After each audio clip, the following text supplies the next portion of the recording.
Hello everyone, कैसे हो आप सब। तो लास्ट क्लास हमने की थी अपने रेस्पिरेशन के ऊपर, है ना, जो हमारा लेक्चर नंबर 6 था। आज लेक्चर नंबर है 7, है ना। और ये चैप्टर धीरे धीरे अब अपने मेन मेन पॉइंट्स के ऊपर आता जा रहा है कि जैसे हमने सबसे पहले ट्रांसपोर्ट बोले तो न्यूट्रिशन के बारे में डिस्कस कर लिया। और न्यूट्रिशन के बारे में जब न्यूट्रिशन पूरा एब्जॉर्ब हो गया तो उसको हम ब्रेक करने के लिए क्या कर रहे थे, अब गैसेस का ट्रांसपोर्ट कर रहे हैं। जो किसके थ्रू किया, हमने लंग्स के थ्रू किया। तो कल हमने रेस्पिरेशन पढ़ा था और लास्ट स्लाइड जो थे जिस मेन पॉइंट पे थे वो इनहेलेशन और एक्सहेलेशन था। और इसके अंदर मैंने आपको बताया कि जो मेन एक्सहेलेशन और इनहेलेशन में जो मेन काम में आता है प्रोसेस, वो कौन सा आता है, डिफ्यूजन आता है। आज का जो टॉपिक है भैया, आज का जो टॉपिक है हमारा है सेलुलर रेस्पिरेशन, जिसके बारे में हम कुछ टर्म्स के बारे में पढ़ेंगे, जैसे कि कैटाबॉलिज्म क्या होता है, एनाबॉलिज्म क्या होता है ना। और साथ में जो है आपका एरोबिक रेस्पिरेशन क्या होता है, एनएरोबिक रेस्पिरेशन क्या होता है, ये सब हम आज की क्लास के अंदर पढ़ना स्टार्ट करेंगे। क्लियर है? तो करें स्टार्ट। तो यहाँ पर दो टर्म्स आपको दिखाई दे रही है, एक कैटाबॉलिज्म और एक एनाबॉलिज्म। ठीक है, देखो कैटाबॉलिज्म समझते पहले क्या होता है। सबसे पहले समझते हैं कैटाबॉलिज्म। कैटाबॉलिज्म में मान लो दो मॉलिक्यूल है, ए और बी, है ना।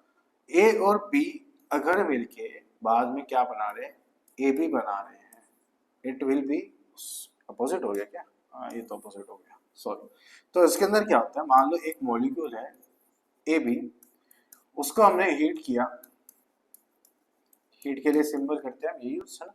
उसको हमने हीट किया और हीट करने के बाद वो क्या हो गया, दो पार्टिकल्स के अंदर ब्रेक हो गया, ए और बी अपने इंडिविजुअल पार्टिकल के अंदर क्या हो गया, वो ब्रेक हो गया। तो उसको हम क्या बोलते हैं, कैटाबॉलिज्म है।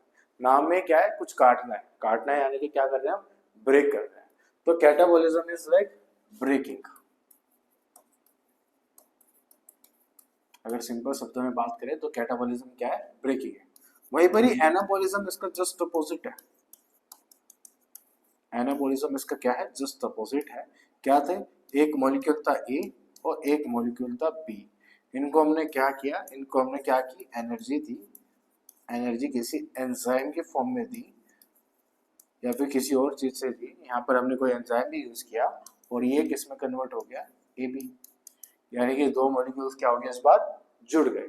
तो anabolism is actually joining of molecules. तो दो चीज है, कैटाबॉलिज्म और एनाबॉलिज्म। तो catabolism is like breaking a molecule. कोई भी हम मॉलिक्यूल्स को उसके इंडिविजुअल पार्ट्स के अंदर हम क्या कर रहे हैं, अगर तोड़ रहे हैं तो it will be called as catabolism. और एनाबॉलिज्म के अंदर हम किसी भी पर्टिकुलर सिंपल मॉलिक्यूल्स को मिला के एक एक बड़ा पार्टिकल बना रहे हैं, उसका एक कॉम्बाइंड पार्टिकल बना रहे हैं, यानी कि इसके अंदर हम चीजों को क्या कर रहे हैं, जोड़ रहे हैं। तो ये दो टर्म्स होती है। ठीक है, चलते हैं अपनी थ्योरी की तरफ। जैसे कि यहाँ पर क्या है, catabolism is the process of breaking molecules to obtain energy. हम इसके अंदर क्या करते हैं, चीजों को तोड़ते हैं और उससे एनर्जी ग्रैब करते हैं। और वहीं पर एनाबॉलिज्म के क्या बोलते हैं, the process of synthesis all the compound required by the cell. जो सेल के अंदर जितने भी कंपाउंड्स हमें रिक्वायर है उन्हें हम डिफरेंट डिफरेंट चीजों से क्या करते हैं, यूज करते हैं। It will be called as anabolism. तो रेस्पिरेशन जो है एक, अब इससे हमें क्या पता लगता है, रेस्पिरेशन जो है कैटाबॉलिक प्रोसेस है which break large molecule into small while releasing energy to fuel cellular activity। इनके अंदर कुछ कॉम्प्लेक्स साइकिल्स इन्वॉल्व होती है, Krebs cycle, glycolysis, electron transport system, और ये जितने भी सारे आते हैं सारे के सारे क्या बनाते हैं, सेलुलर रेस्पिरेशन बनाते हैं। ये क्या बना रहे हैं, सेलुलर रेस्पिरेशन बना रहे हैं। कहने का मतलब क्या है, जैसे मैंने आपको रेस्पिरेशन की पहली क्लास के अंदर बताया था, क्या बताया था कि भैया होता क्या है, हम ऑक्सीजन को किस वे में इस्तेमाल कर रहे हैं, हम ऑक्सीजन को इस्तेमाल इसलिए कर रहे हैं कि हम जो ग्लूकोज है उसको ब्रेक करना चाहते हैं एटीपी के फॉर्म में।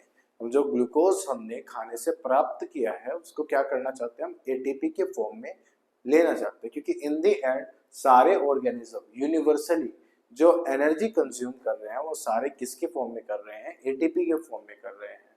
तो एटीपी तो इन दी एंड चाहिए ही चाहिए। तो एटीपी के अंदर जो ग्लूकोज को तोड़ना है तो it will be called as catabolism. और रेस्पिरेशन जो है कैटाबॉलिक प्रोसेस है। बताओ बात समझ में आती है? तो यहाँ पर ये कुछ डायग्राम पे दिखाया हुआ है, इसी को एक्सप्लेन करते हुए जैसे कि पहले क्या थी, यहाँ पर लाइट एनर्जी आई, लाइट एनर्जी जो है यूज हुई क्लोरोप्लास्ट से। तो जब लाइट एनर्जी क्लोरोप्लास्ट से यूज हुई तो यहाँ पर क्या हुआ, फोटोसिंथेसिस हुई, और फोटोसिंथेसिस होने के बाद एक तो ऑक्सीजन मिला, और ऑक्सीजन के साथ साथ हमें क्या बना, हमने क्या बनाया, ग्लूकोज बनाया। अब हमने जो ये ग्लूकोज है उसको माइटोकॉन्ड्रिया के अंदर भेज के क्या किया, वहां से केमिकल एनर्जी जो हमें चाहिए थी एटीपी, रेस्पिरेशन के थ्रू, है ना, उससे क्या बना लिया, एटीपी बना लिया, और जो वहां से सेकेंडरी प्रोडक्ट आए जैसे कि कार्बन डाइऑक्साइड आया, H2 आया, उसको वापसी क्लोरोप्लास्ट के अंदर ट्रेवल करा दिया। तो इस तरह से क्या है, हमारी कुछ ये साइकिल चल रही है सेलुलर रेस्पिरेशन की। प्लांट्स के अंदर अगर ये हमने किसका एग्जांपल लेके किया है, प्लांट्स का एग्जांपल लेके किया है। तो इस तरह से कुछ ये पूरी की पूरी साइकिल चलती है। तो आप सबसे पहले क्या करें, ये जो कैटाबॉलिज्म है और जो ये एनाबॉलिज्म है, आप इसको क्या करें, नोट करें, फिर हम आगे मूव करते हैं।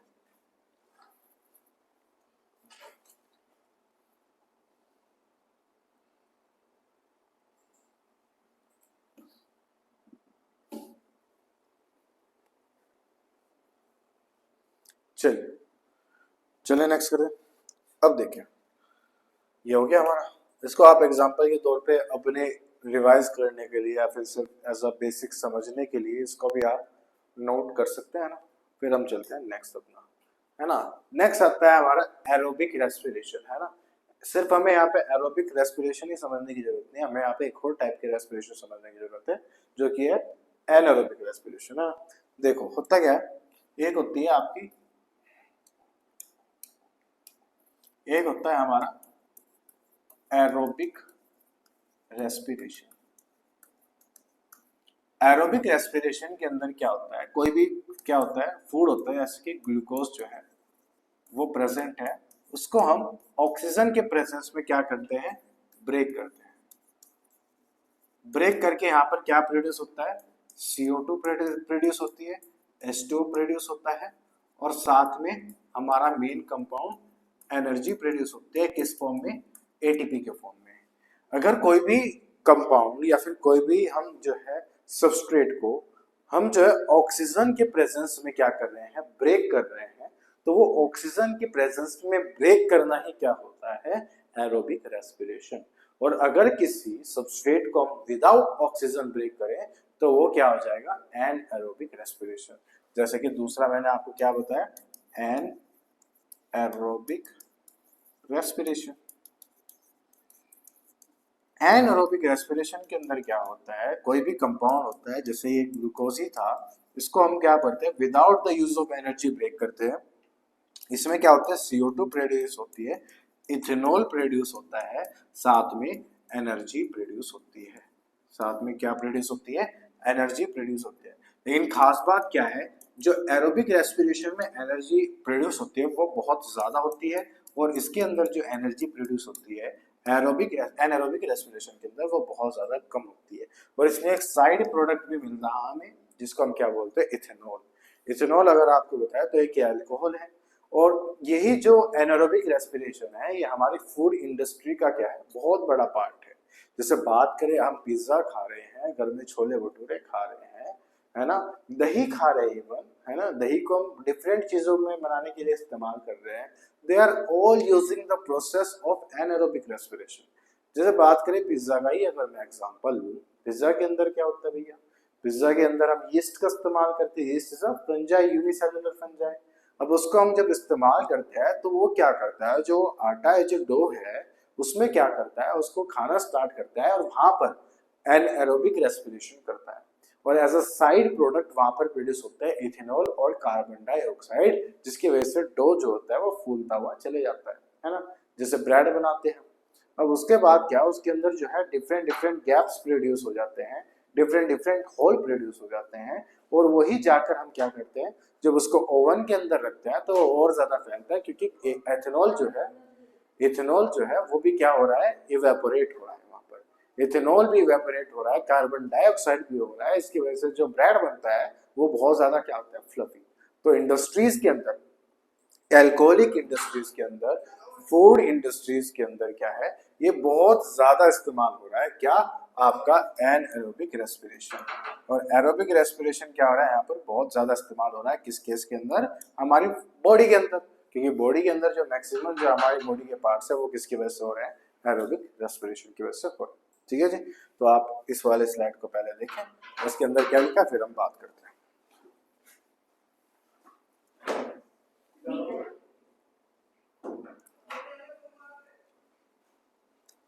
ठीक है जी, चलिए तो इस स्लाइड्स के ऊपर बात करते हैं हम।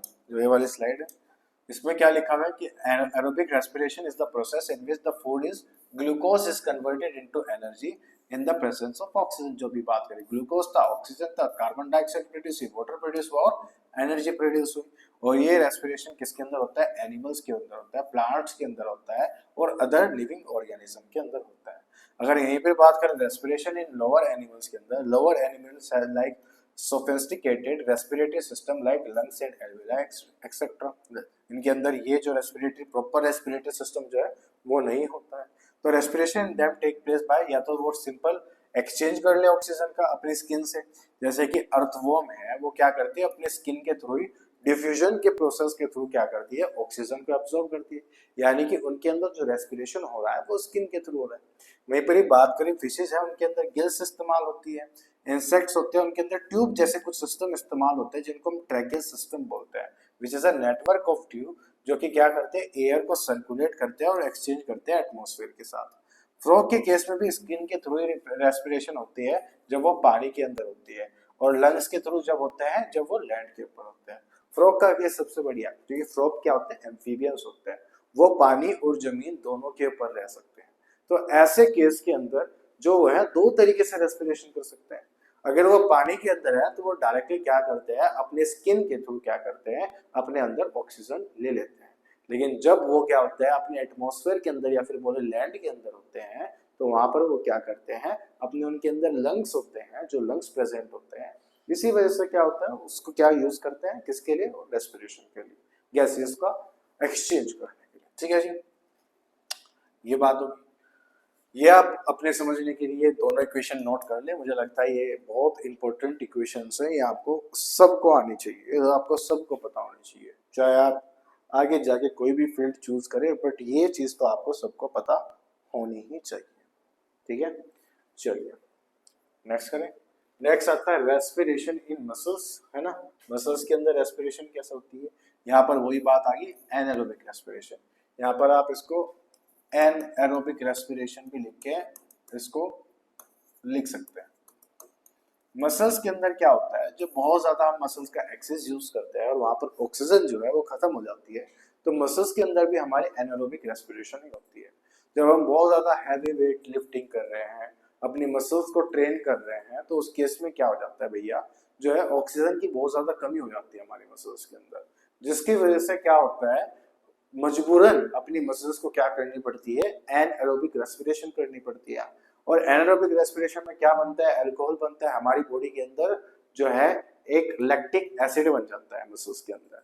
और वही लैक्टिक एसिड जो है जब वो एक्यूमुलेट हो जाता है हमारी मसल्स के अंदर, वही क्या करता है भैया, बहुत ज्यादा पेन करता है। वैसे ही वजह से हमें क्या होता है, जब अगले दिन हम उठते हैं कोई बहुत ज्यादा हैवी वर्कआउट करके, तो बहुत ज्यादा पेन होता है, क्योंकि हमारी बॉडी में क्या प्रोड्यूस हो जाता है, लैक्टिक एसिड प्रोड्यूस हो जाता है।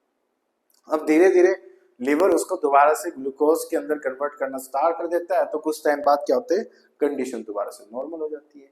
तो वही सब यहाँ पर इन्होंने मेंशन करने की कोशिश की है ना। ग्लूकोज जो है कार्बन डाइऑक्साइड और लैक्टिक एसिड के अंदर ब्रेक हो जाता है, this result in the accumulation of lactic acid in the muscles, और जिसकी वजह से इंसान को पेन होता है।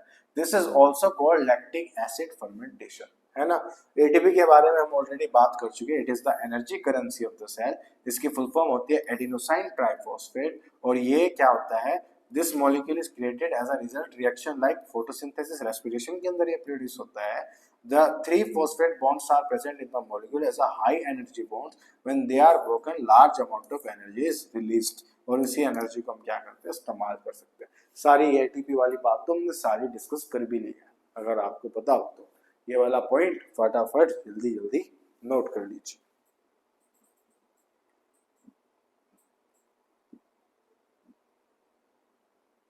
चलिए चले नेक्स्ट। अब आता है रेस्पिरेशन इन प्लांट्स के ऊपर कि भैया एनिमल्स के अंदर तो लंग्स के थ्रू होगी रेस्पिरेशन। अब थोड़ा थोड़ा आप प्लांट्स के अंदर भी बता दें कि भैया प्लांट्स के अंदर रेस्पिरेशन कैसे होती है। तो प्लांट्स के पास रेस्पिरेशन करने के लिए प्रोसेस एग्जैक्टली सेम ही होता है कि भैया माइट जो ग्लूकोज होगा प्रोड्यूस, और ग्लूकोज को हम क्या करेंगे, इस्तेमाल करेंगे, किसके अंदर भेज देंगे, माइटोकॉन्ड्रिया के अंदर भेज देंगे।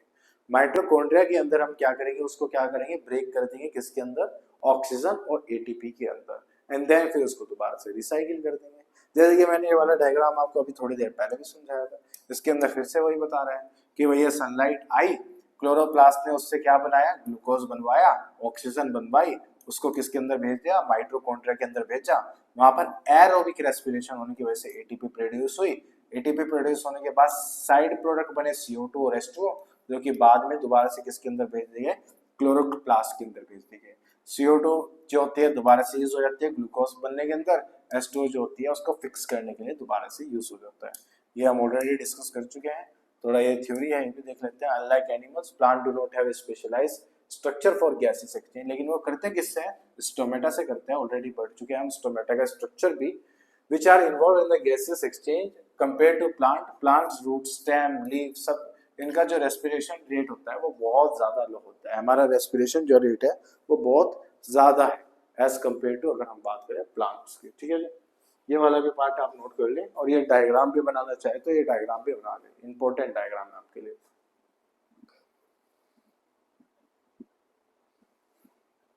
ठीक है जी, चलिए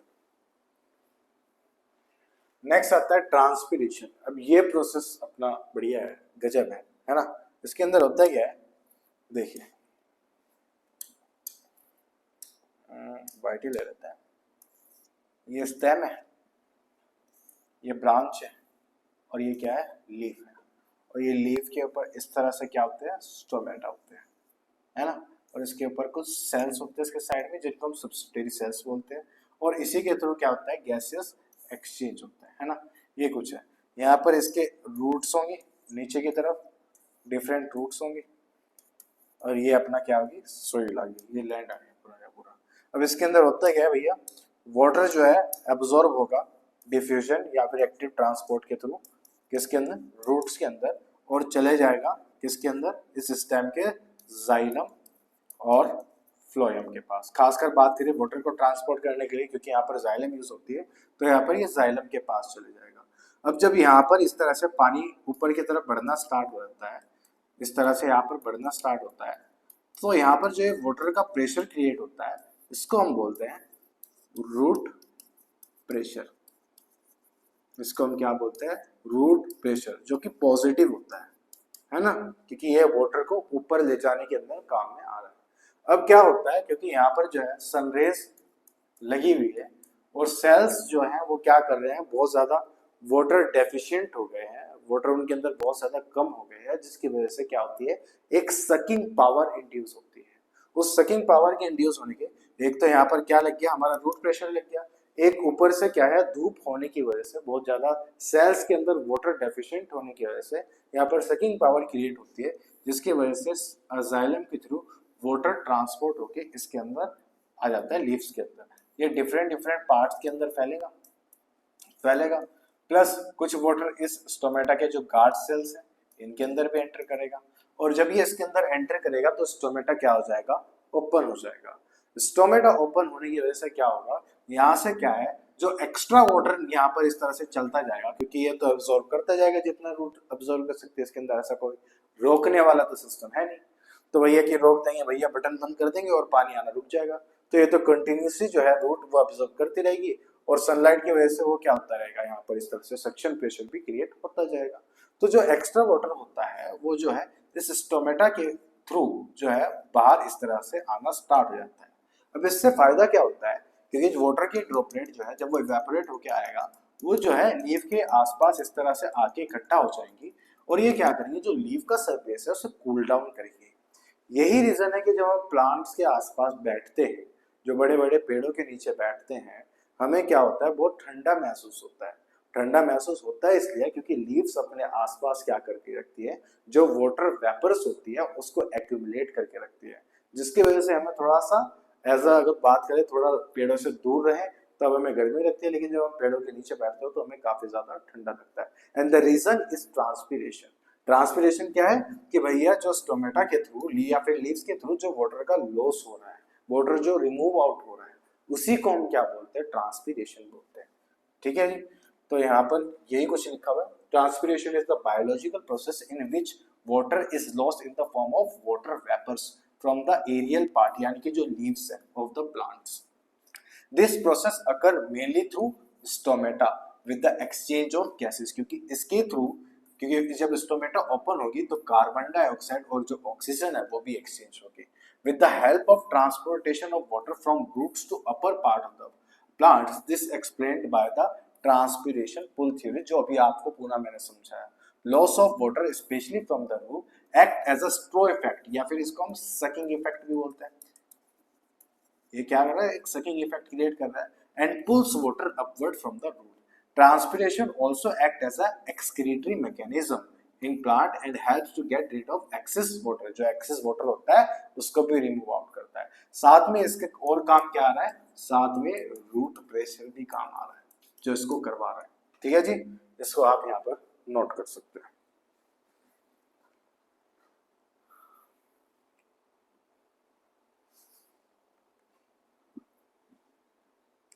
ठीक है, ओके। ये हमने बड़ा समझाया, समझाने के लिए बनाया था। अब ये why do we have lux, ये तो कोई ऐसा टॉपिक समझाने का नहीं है, तो इसको आप छोड़ सकते हैं, क्योंकि ये तो हमने ऑलरेडी इतना ज्यादा डिस्कस कर चुके हैं कि इसको आप डिस्कस करने की जरूरत नहीं। वही सब बार बार वही चीज बार बार रिपीटेड पॉइंट्स है, तो आप इसको एज अ नोट करना चाहें तो आप नोट कर सकते हैं।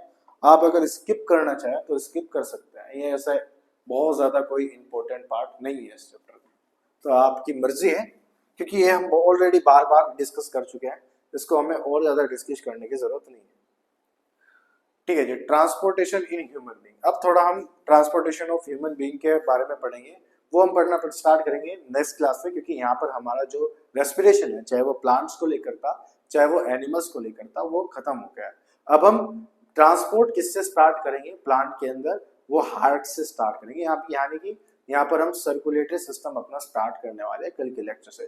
तो lecture number 8 will be very interesting, because यहाँ पर हम हार्ट के बारे में आपको पढ़ने वाले हैं। ठीक है जी, चलिए मिलते हैं नेक्स्ट क्लास के अंदर। Till then bye bye and have a nice day. Thank you.